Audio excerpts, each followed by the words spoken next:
sana'y walang direksyon.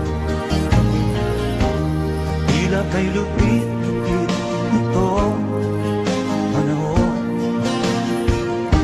Huwag kang mawawalan ng pag-asa, kailanman ay di nag-iisa. Huwag kang sa mundo